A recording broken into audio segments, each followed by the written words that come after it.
بسم اللہ الرحمن الرحیم نحمدہ ونصلی علی رسولہ الکریم وبعد اعوذ باللہ من الشیطان الرجیم بسم اللہ الرحمن الرحیم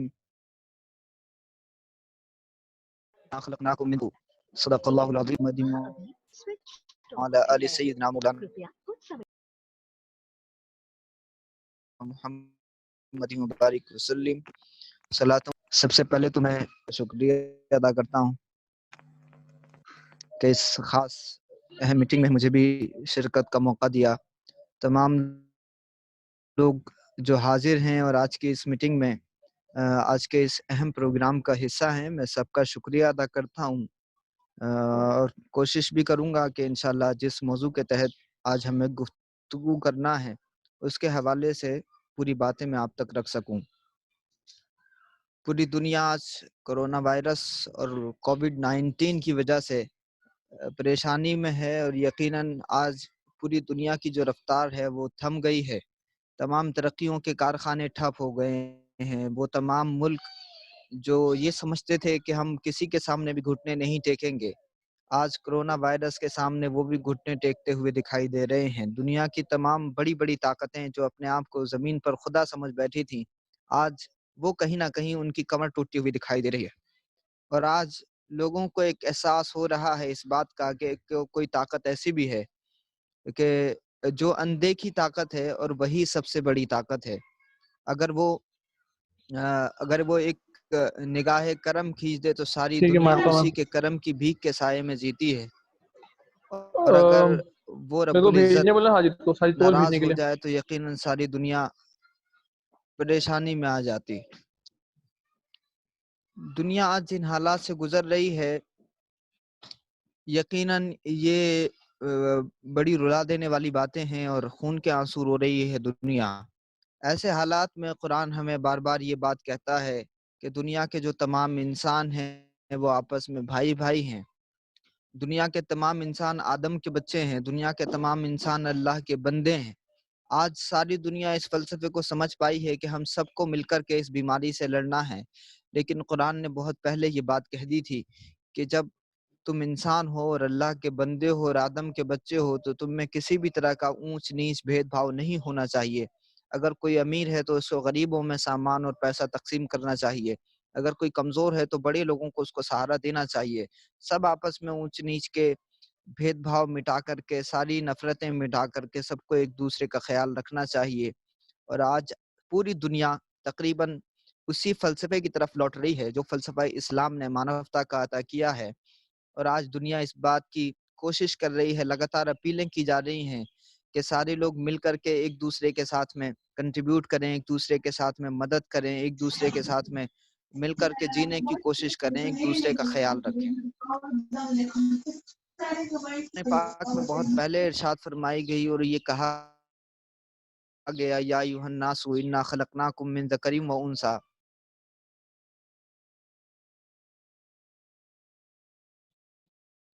کہ اے لوگ ایک مرد اور ایک عورت سے پیدا کیا کہ پہچان سکو۔ یہ بات 1400 سال پہلے قرآن پاک میں عطا فرمائی تھی، اور یہ اس وقت میں نازل ہوئی تھی کہ جب انسانیت کئی طرح کے طبقوں میں بٹی ہوئی تھی، الگ الگ کلاسز ہوا کرتے تھے، الگ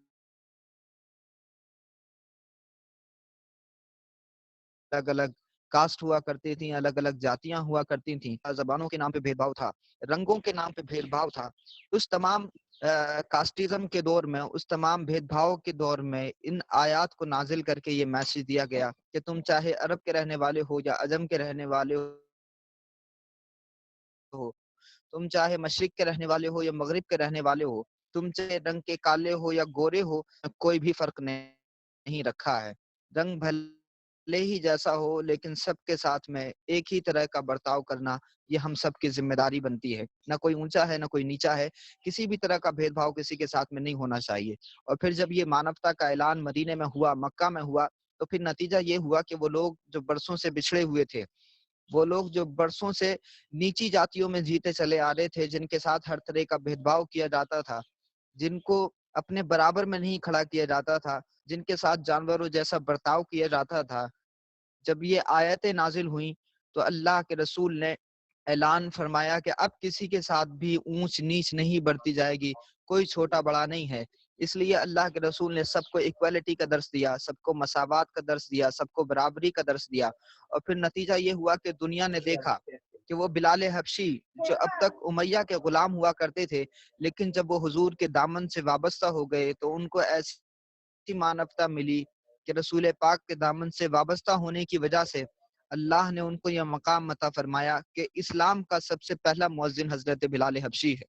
یہ وہ بلال ہیں جن کا رنگ کالا ہے، اور رنگ کالا ہونے کی بنیاد پر ان کی ذمہ داری صرف یہ تھی کہ یہ صرف غلام ہی بن سکتے تھے، یہ صرف غلامی ہی کر سکتے تھے، یہ گورے لوگوں کی خدمت ہی کیا کر سکتے تھے۔ لیکن جب اللہ کے رسول کے دامن سے وابستہ ہو گئے اور انہوں نے کلمہ پڑھ لیا تو ان کو یہ عزت ملی کہ اسلام کے سب سے پہلے مؤذن بن گئے۔ اور جب فتح مکہ ہوئی تو فتح مکہ کے موقع پر اللہ کے رسول نے اذان پڑھنے کا حکم دیا۔ خانہ کعبہ کی چھت، اسلام کی سب سے مقدس عمارت خانہ کعبہ کی چھت پہ چڑھ کر کے حضرت بلال حبشی اذان دیتے ہیں۔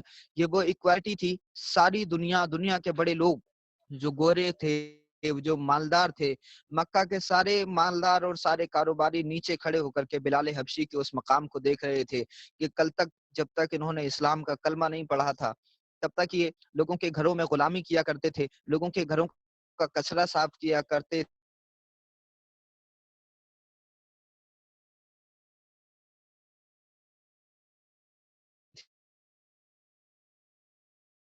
یہ سکتے تھے، لیکن آج جب اسلام کی سب سے مقام کعبہ کی چھت پہ چڑھ کر کے اذان دے رہے ہیں۔